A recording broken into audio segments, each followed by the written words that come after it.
Island life is not for me. While Gilligan seemed to make it work, I fear that it wouldn't take more than a few hours for me to lose my mind and start blaming a series of unlucky numbers on my unfortunate mess. Without internet connection and a map, I'm completely lost. And I don't mean in the fun Dharma Initiative smoke monster kind of way. Thankfully, the survivors in Lost Sea are a lot more prepared for island life than I would be.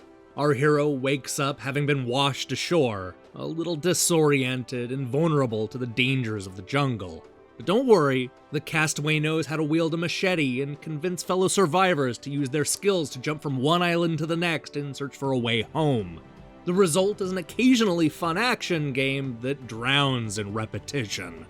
Lost Sea is an overhead adventure game reminiscent of The Legend of Zelda, Ys, and The Secret of Mana. You play one of 8 characters, tasked with exploring a series of tropical islands in search of mystical tablets, valuable loot, and other survivors. Along the way, you'll need to take out countless bad guys, including an especially pesky boss with a penchant for cannonballs. Although there isn't much story to be had, the setup is immediately compelling.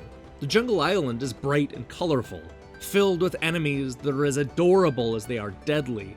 We hack and slash our way through the stages, gathering experience points and gold coins that can be traded in to upgrade our hero and ship in a lot of useful ways. As tempting as it is to go it alone, there's a certain level of teamwork required to beating Lost Sea. We're able to team up with other survivors, allowing them to tag along as you clear the island of wild animals. In return, we'll be able to take advantage of their skills, which range from building bridges to unlocking treasure chests to literally raising the dead.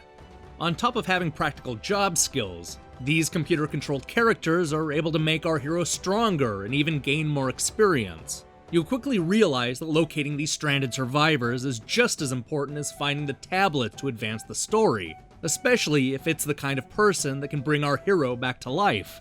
While this is an admittedly cool mechanic, it also leads to some of the game's biggest problems. It's easy when you only have one person following your every move, but a 5-person party quickly spirals into frustration. The 4 computer characters have a tendency of getting stuck on walls and not following the leader. This becomes a major issue as the randomly generated stages grow increasingly complex. It's not fun having to constantly backtrack because somebody got stuck on an invisible wall. Their helplessness is also frustrating. They don't fight or run away. They just curl up in one spot and hope nobody attacks them. This works early in the game, but there are too many characters that seem to target the vulnerable survivors. You might run away from an attack, but they'll just sit in the middle of the battlefield. There is an upgrade you can buy that will prevent some of this from happening, but countless islanders will be killed simply because they chose not to run away from the fight. Even if I could forgive the survivors' stupid actions, I would still be left with a repetitive adventure that does very little to change over time. There are 5 different island clusters in all, including stages set in the jungle, swamp, desert, and snow. Sadly, the stages don't change much from one environment to the next. Every level plays out pretty much exactly the same way, which would be more acceptable if the game was a lot shorter. It took me close to 6 hours to play through the entire game, and yet it felt twice that length. There isn't much variety here. It'll all begin to blur together even before you hop off the first set of stages. Speaking of repetitive, I was shocked to discover that every boss battle is the same. We go up against a cannonball-loving pirate, a guy who refuses to take defeat lying down.